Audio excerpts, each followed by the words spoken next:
কিছুটা বিলম্বের জন্য আমি ক্ষমা প্রার্থী। হ্যাঁ, আমার সাথে এখানে আমাদের তিনজন পরিচালক প্রশাসন, জনাব আব্দুল জলিল পরিচালক কার্যক্রম, জনাব ফকির মনোয়ার হোসেন এবং আপনার অভিযোগ তদন্ত পরিচালক জনাব মোহাম্মদ আজিজুল হক, তার সাথে উপপরিচালক আতিয়া এবং সহকারী পরিচালক জান্নাতুল আক্তার এবং শাহ আলম উপস্থিত আছেন। তো মূলত আপনাদেরকে কষ্ট দেওয়ার উদ্দেশ্য হলো গতকাল এবং আজকে আমরা দুটো মিটিং করেছি। মিটিংয়ের ফোকাস ছিল আগামী আপনার ঈদুল ফিতর, ঈদুল আজহা।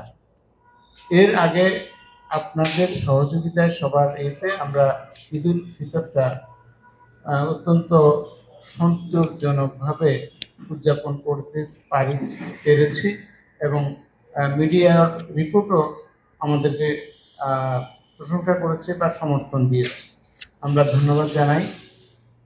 তো ঠিক ঈদুল আজহা একইভাবে একই আপনার কালচার নিয়ে, একই সন্তুষ্টি নিয়ে যাতে আমাদের দেশের নাগরিকেরা উদযাপন করতে পারে সেই জন্য দুটো মিটিং ডেকেছিলাম। বিশেষ করে গতকালকের মিটিংটা ছিল অত্যন্ত গুরুত্বপূর্ণ। সেটা ছিল, আপনারা জানেন, ঈদুল আজহার অন্যতম আপনার উপাদান হলো কোরবানি দেওয়া এবং কোরবানির মাংসটা সবার সাথে ভাগ করে নেওয়া। এর সাথে যুক্ত থাকে অত্যন্ত গুরুত্বপূর্ণ হলো মাংস রান্নার সরঞ্জাম, তার মধ্যে গরম মশলা। তো গরম মশলা আমরা যা ব্যবহার করি তা বাইরে থেকেই আসে, আমদানি হয়ে। তো সেই ক্ষেত্রে যারা বাংলাদেশের গরম মশলার আমদানিকারক, ব্যবসায়ী, বিপণনকারী এবং পাইকারি বা খুচরা, ওনাদের প্রতিনিধির সাথে আমরা বৈঠক করেছিলাম।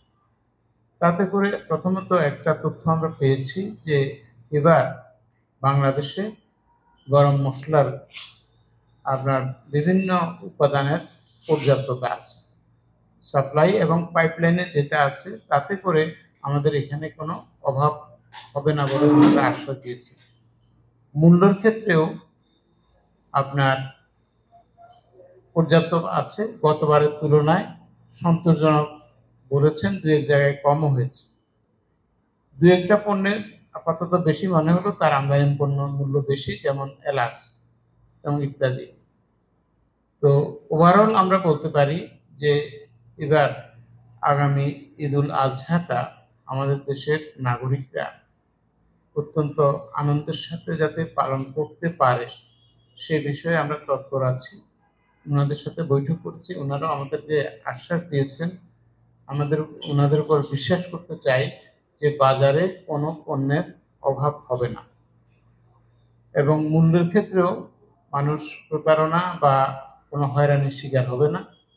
তো সুতরাং আমরা এ নিয়ে আপনাদেরকে জানাতে চাই এবং এটা জাতি যাতে জানতে পারে।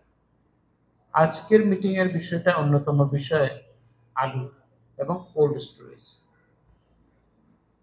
গতবার থেকে আমাদের একটা এক্সপেরিয়েন্স যে শেষ সময়ে আলুর দাম বেড়ে যায়, বাজারের চাহিদা অনুযায়ী আলু পাওয়া যায় না, বা নিম্ন মধ্যবিত্ত এবং মধ্যবিত্তের জন্য আলু ক্রয় করাটা তাদের সাধ্যের বাইরে দাম চলে যায়।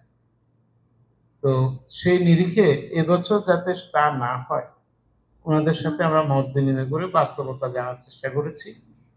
তাতে করে প্রথম একটা সন্তোষজনক তথ্য হলো, এবার আলুর উৎপাদন আমাদের যে আনুমানিক চাহিদা আছে, ধরেন এই 90 লক্ষ টনের মতো সমপরিমাণ বা একটু বেশি উৎপাদন হয়েছে, বিধায় এখন বাজারে আলুর যথেষ্ট সাপ্লাই আছে।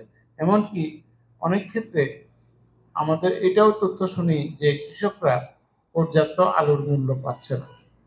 হ্যাঁ, এটা কোনো কোনো ক্ষেত্রে সত্য হতেও পারে, কিন্তু মূলত এবার উৎপাদন অত্যন্ত বেশি হয়েছে মানুষের, যেই কারণে আপনার সাপ্লাই চেইনে আলুটা বাজারে বেশি আছে। কোল্ড স্টোরেজগুলোর যে ক্যাপাসিটি আছে, তাতে করে আমরা যেটা ধারণা পেয়েছি, এরকমভাবে যদি উৎপাদন হয় তার 50% পর্যন্ত কোল্ড স্টোরেজ সংরক্ষণ করতে পারে। এটাও একটা সিস্টেমেটিক সমস্যা। যদি আমরা কোল্ড স্টোরেজের সংখ্যা আরো বেশি থাকতো, তাহলে মানুষ আরো সন্তুষ্টির সাথে আরো বেশি পরিমাণ আলু কোল্ড স্টোরেজে রাখতে পারত। কোল্ড স্টোরেজ অ্যাসোসিয়েশন বলতে চাচ্ছেন, স্যার আমাদের তো ক্যাপাসিটির বাইরে রাখার কোনো সুযোগ নাই, ফলে যে অতিমাত্রায় যেটা উৎপাদন হচ্ছে এবং যেটা কোল্ড স্টোরেজে ঢোকানো যায় নাই, সেটা সম্পর্কে স্যার ওনারাও দুঃখ প্রকাশ করছে যে ভবিষ্যতে সরকার যদি পলিসি নেয়, যাতে করে একটা স্বাভাবিক মৌসুমে কোনো দুর্যোগ ব্যতিরেকে যে উৎপাদনটা হবে, সেই উৎপাদনটা যাতে কোল্ড স্টোরেজে রাখা যায়, সেটা যাতে সরকার ব্যবস্থা নেয়। আমরা বলছি এটা আমরা সরকারের নজরে আনবো। দুই, আরেকটা হলো যে আমরা সবাই একটা বিষয় নিয়ে বিভ্রান্ত হই, সেটা হলো আপনার আলুর প্রকৃত চাহিদা কত, উৎপাদন বা যোগানই বা কত, এবং দুটার মধ্যে ঘাটতি বা উদ্বৃত্তের সংখ্যা মোটামুটি যথাযথের কাছাকাছি তথ্য আছে কিনা এ বিষয়ে স্বয়ং কোল্ড স্টোরেজ মালিক সমিতি এবং অন্য যারা আছেন আগ্রহী ব্যক্তিরা কিছুটা আপনার এই তথ্যের ক্ষেত্রে ঘাটতি মনে করেন, কিন্তু সঠিক তথ্য থাকা দরকার এও মনে করেন। সেই ক্ষেত্রে আজকের মিটিংয়ের একটা সিদ্ধান্ত হয় যে আমরা আমাদের মন্ত্রণালয়ের মাধ্যমে কৃষি মন্ত্রণালয়কে অনুরোধ করব, যাতে করে এই আলুর প্রকৃত চাহিদা, উৎপাদন বা যোগান এবং এই যোগান দুটোর মধ্যে প্লাস মাইনাস ঘাটতি অথবা উদ্বৃত্ত এবং আলুগুলোর সংরক্ষণের যাতে উপযুক্ত কৌশল কিভাবে নির্ধারণ করা যায়, সে বিষয়ে ওনাদেরকে আমরা অনুরোধ করব। দুই, আমরা ও বিষয়ে মিটিংয়ে আরেকটা বিষয় জানলাম যে কিছু সংখ্যক সমিতি আছে অ্যাসোসিয়েশনের বাইরে, এরকম পাওয়া গেছে প্রায় 200 আপনার 34টার মতো। তার মধ্যে 35টা কোল্ড স্টোরেজ বর্তমানে একদম সিক বা বন্ধ আছে। ওইটা মাইনাস করলে 8 থাকে 199টা। ফলে 199টা যারা অ্যাসোসিয়েশনের বাইরে আছেন, তাদের সাথে আমাদের যোগাযোগ করার ক্ষেত্রে জেলা প্রশাসকের মাধ্যমে আমরা আজকে যোগাযোগ করেছি। ভবিষ্যতে ওনাদেরকে অনুরোধ করেছি আমরা যে যাতে করে সবাই অ্যাসোসিয়েশনের সদস্য হন, তাতে করে প্রেশার গ্রুপ হিসাবে ওনাদের বক্তব্যটা আমাদের কাছে আনতে সুবিধা হয়, ওনাদেরকে শুনতে সুবিধা হয়। আরেকটা বিষয় এসেছে যে আপনার কোল্ড স্টোরেজে তো গ্যাস দিতে হয় শীতল, সেই ক্ষেত্রে খুব সহজে অ্যাসোসিয়েশনের মাধ্যমে যাতে দেয়া যায়, বর্তমানে অ্যাসোসিয়েশনকে দেয়া হয় না, দেয়া হয় কোল্ড স্টোরেজদেরকে। তাতে করে কিছু কোল্ড স্টোরেজ আপনার অ্যাসোসিয়েশনের মাধ্যমে হয়তো তদবির করে পায়, কিছু ইন্ডিভিজুয়াল পায়। ওনারা বলছে এটা একটা শৃঙ্খলা আসা দরকার। সেই জন্য আমরা সংশ্লিষ্ট জ্বালানি ও খনিজ সম্পদ মন্ত্রণালয় বা প্লাস দুটা সার কারখানা, একটা আপনার একটা হলো শাহজালাল আর একটা হলো পলাশ, হ্যাঁ, একটা অনুরোধ করবো আমরা এবং ওনাদের সাথে কথা বলবো।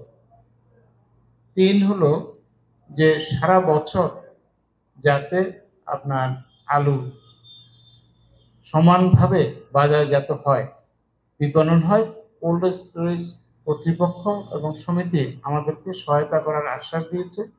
জেলা প্রশাসকদেরকে আমরা অনুরোধ করছি ওনারা কোল্ড স্টোরেজ মালিকদের সাথে সভা করে একটা ইতিবাচক সিদ্ধান্ত নেবেন, যাতে করে উৎপাদক, কৃষক, ভোক্তারা সন্তুষ্টির সাথে আলুটা ক্রয় এবং বিপণন করতে পারে। সেই বিষয়ে আমরা জেলা প্রশাসকের আশ্বাস পেয়েছি। আমরা আশা করছি এটা এখন সহায়তা করবে। আরেকটা আপনার খুব হচ্ছে যে আমরা মাঝে মাঝে শুনতে পাই যখন খাবার আলু ছাড়ার কথা বলা হয়, তখন আসে যে এটার মধ্যে বীজ আলুও আছে। তাহলে বীজ আলু এবং খাবার আলু, এই যে তৃতীয় ধরনের আলু কিভাবে সংরক্ষণ হয়, কিভাবে বা বাজারজাত হয়, অথবা খাবার আলু বাজারজাত করতে গিয়ে বীজ আলু যাতে সংকট না পড়ে, বীজ আলুর যাতে অতিরিক্ত সময়ে বা অফ টাইমে যখন প্রয়োজন নাই তখন খাবার আলুর মতো করে দাম বাড়লে বিক্রি না হয়, সেটা নিশ্চিত করা যায় কিনা এই বিষয়ে আমরা আলোচনার মাধ্যমে একটু শুনেছি যে কোল্ড স্টোরেজগুলোর মধ্যে পৃথক যদি চেম্বার থাকে, কখনো কখনো থাকে যেটা বীজ আলুর জন্য এক ধরনের চেম্বার, খাবার আলুর জন্য এক ধরনের চেম্বার, সেটা যাদের থাকবে সেগুলো যাতে আপনার বাস্তবায়ন করে সেটা আমরা জেলা প্রশাসকদেরকে অনুরোধ করেছি, স্থানীয় প্রশাসন বা উপজেলা প্রশাসনকে অনুরোধ করব। 2, রাখার সময়, কোল্ড স্টোরেজে রাখার সময় কৃষকরা যাতে বীজ আলু এবং খাবার আলু পৃথকভাবে রাখেন। এটা একটা ট্রেডিশন আছে বলে শুনেছি, সেটা হলো বীজ আলু হাতে লেখা থাকবে সবুজ কালিতে আর খাবার আলু ভিন্ন কালিতে। তো এটা যাতে নিশ্চিত করা যায়, স্থানীয় প্রশাসন এটা যাতে উদ্যোগ নেয়, আমাদের এটা অনুরোধ থাকবে এবং ওনাদেরকে আমরা লিখিতভাবে অনুরোধ করব। তো মোটামুটি এগুলো হলো আমাদের সিদ্ধান্ত। হ্যাঁ, তো এই উপলক্ষেই এই ব্রিফিংটা আয়োজন ছিল এবং ওনাদের সাথে অত্যন্ত ফলপ্রসূ, এবং এটার সাথে আমাদের সাথে মন্ত্রণালয়েরও প্রতিনিধি ছিলেন, কৃষি বিপণনের প্রতিনিধি ছিলেন, আরো অন্যান্য যারা স্টেক হোল্ডার, তারা মিলেমিশে আমরা চেষ্টা করেছি এটা কৃষকদের ভোক্তাদের অনুকূল যাতে একটা ব্যবস্থা গৃহীত হয় ব্যবস্থা পারি।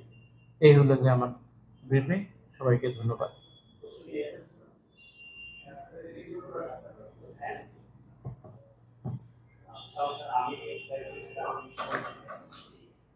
একটা বিষয় ইতিমধ্যে আমরা দেখলাম যে বাংলাদেশ সরকারের আগেও সকালেও আমাদের রিপোর্টে আমি হচ্ছে